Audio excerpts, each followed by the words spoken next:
Hey, what's going on, Cashflow Hackers? It's Chris with Life 180. In this video, I'm gonna start, this is the first video in a series that I am actually gonna be doing videos to respond to viewers' comments. And the reason is because sometimes I get comments that I find myself kind of tied up in these chat battles in the comments because people just don't understand, or sometimes these things are hard to convey in text. And you know, sometimes I just need to be able to come on and do a video about it. And so rather than just do these random videos, I thought it would be fun to do shorter videos that were more pointed and more directed at answering these questions. So I'm gonna do this series on answering these questions, and I think it will help you. And so for this video, I got my phone here. I wanna read this comment. This is off of my video, Term versus Whole Life Insurance, Dave Ramsey versus Life 180. And so this is a video I did about the debate being over on term, like by term invest the difference versus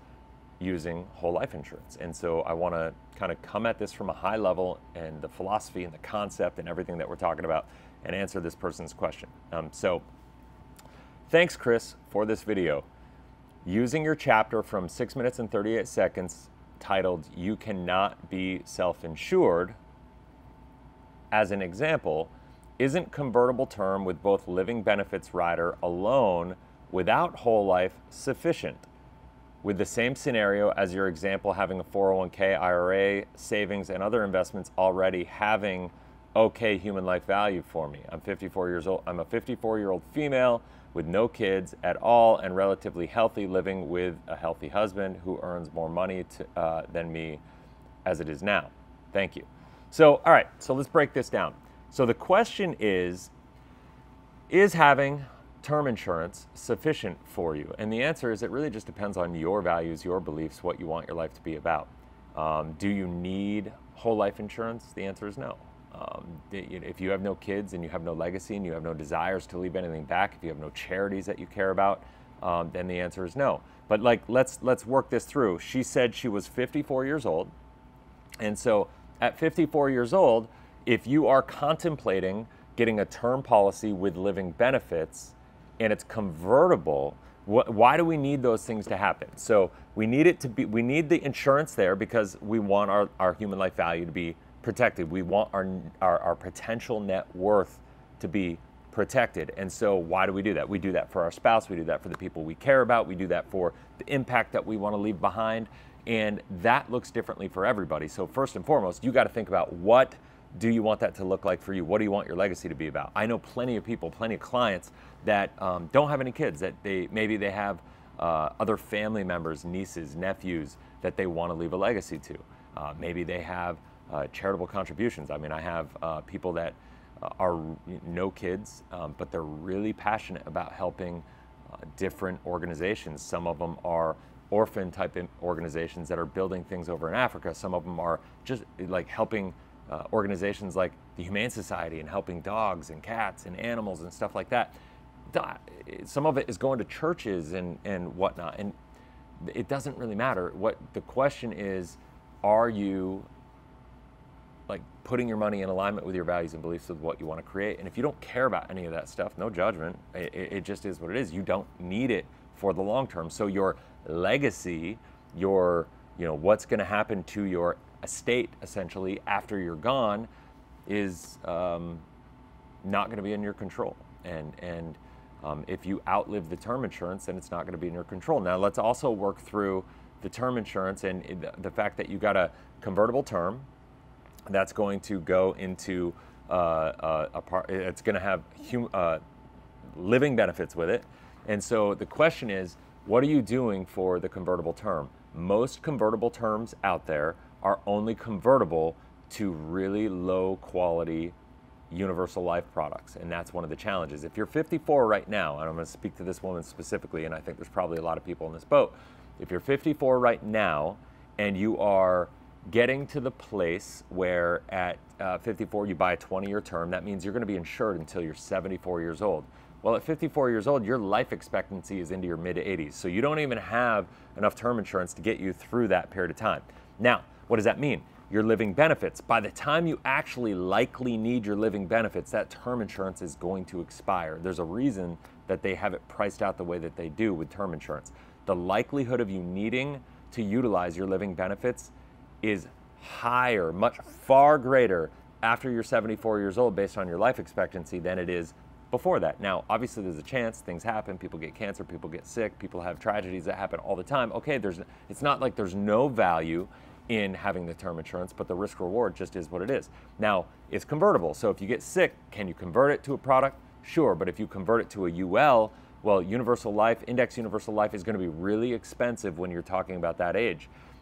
Because it's annual renewable term, and any ART platform is going to be more expensive on an annual basis at that point in time, and it can become really, really detrimental. Now, the same goes for whole life. Like if you delay and you say convert the policy and you wait and you convert it, if you were to get, and by the way, there's one company that has full conversion to a participating mutual whole life company, and that has living benefits, and has like term insurance with living benefits and participating mutual conversion. There's one company that does that really well.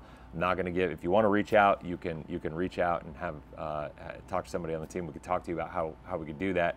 I'm not gonna get into the company names because I don't wanna get yelled at by specific companies and doing all that stuff. But there is one company that does that well. Literally only one company in the entire business that does it.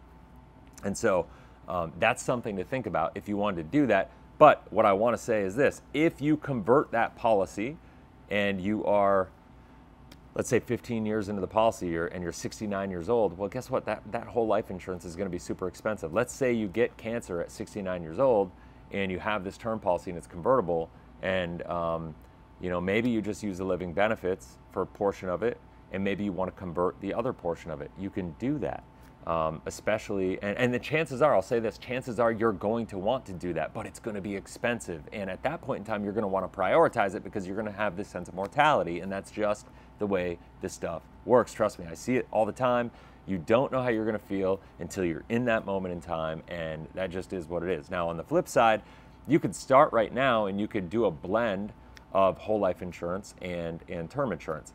Whole life insurance is not an investment. You're not going to ever look at it as an investment. You're going to look at it as a bond alternative. At 54 years old, you're in this great situation that when you hit retirement, you still got 10 years out, and it's not going to compare to your investments. I'm not saying don't invest. I'm not saying don't have all these other investments, whether it's real estate, business, stocks, qualified accounts, whatever you have going on. That's okay. It's important for you to align your money with your values and your beliefs, and you go from there. And the whole life insurance is literally just like a better bond. That's really what it is. It's a savings account on steroids. Any money that you'd have in a savings account, an emergency fund, a bond fund, anything like that, that's where your money is going to go into whole life insurance. And it's that on steroids, because now you get the living benefits, you get the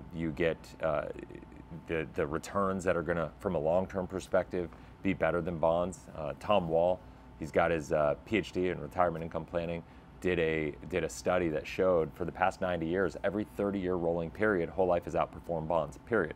And so when we look at it that way, it's like, all right, we can get a better long-term return, we can have all these other ancillary benefits, and we can have a lower standard deviation, meaning that when the market goes down, you can never lose in whole life insurance, whereas in 2021, 2022, bonds and equities lost money, right? And so we're looking at these things where the whole 60-40 portfolio setup is gone, and one of the things that one of the alternatives or options that can be a solution for this is utilizing a properly designed whole life insurance. So, to answer your question very succinctly, it's, do you need to have whole life insurance right now? No, maybe not for you. Maybe you don't have to.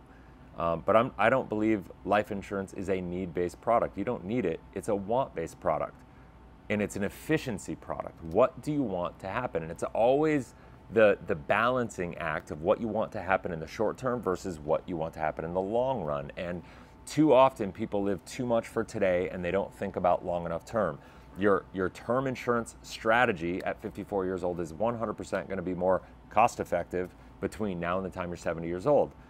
If you plan on dying before you're 75 and you're 54, then okay, that is the right strategy. But if you plan on living longer than that, just understand that you are exposed. And if you don't have a good long-term care policy, and if you don't have good insurances beyond this, well then guess what? You are going to be completely exposed at the time of your life when you're probably going to need it the most, and you're absolutely the most likely to come on health issues and have other challenges that will make it creep up in your life. And so my suggestion, and this is one of the things that I say, is do a blend of whole life and term. That's the reason. The buy term and invest a difference thing that Dave Ramsey always talks about, just to kind of respond because this was part of a Dave Ramsey video, the buy term and invest a difference thing misses out. His whole philosophy is you could be self-insured. There is no such thing as being self-insured. You're either insured or you're not. There's a reason the richest people in the world use insurance. It's a form of leverage, because the idea of being self-insured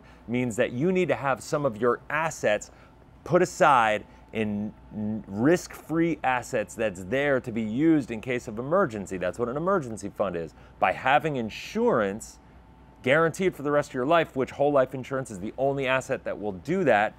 So having a portion of your stuff in whole life insurance makes sure that life insurance is taken care of. Now, if life insurance is not important to you, now we go into living benefits. We go into your quality of life. What happens if you become critically, chronically, or terminally ill at some point in time in your life? The thing that Dave Ramsey misses, because he's been preaching his preach since the 80s, when living benefits didn't even exist in life insurance. And so the world, the environment, the market, the products have changed, and he hasn't changed his tune to his song. And the bottom line is he's just beating the same old drum because, you know, that's all he knows. And to me, it's just lazy, it's unsophisticated, it's just uneducated, and it's deceitful, quite frankly, because I know he knows what he's doing. I know he knows that these things exist, but, you know, I think it's too much. His ego is just too inflated, and he doesn't want to admit that he's wrong. He doesn't want to have to admit that things have changed, and he's got to pivot.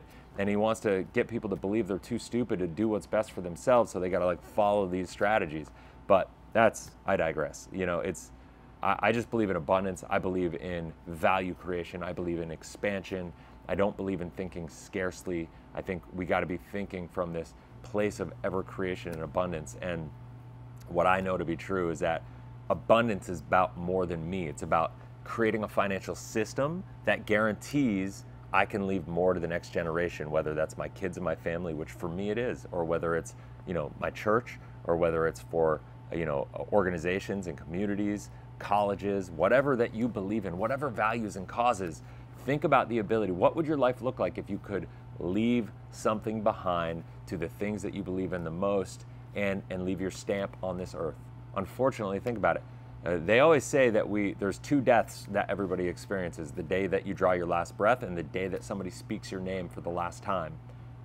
Right? So if that's the case, and your true death was the day somebody spoke your name for the last time, if you could take some of your legacy and utilize it in this world to make it so people would be speaking your name forever because you made such an impact in a segment of this world, in one little corner of the earth, how would that make you feel? Like, to me, that's what this is all about. So anyway, I hope that helps. I hope that answers the question. If you have any more questions, definitely comment in the comment section below. And until next time, have a blessed, inspirational day. If you want to reach out to anybody and have a conversation about what this could look like for you, go down in the link in the description below, set up a clarity call with a Life 180 coach.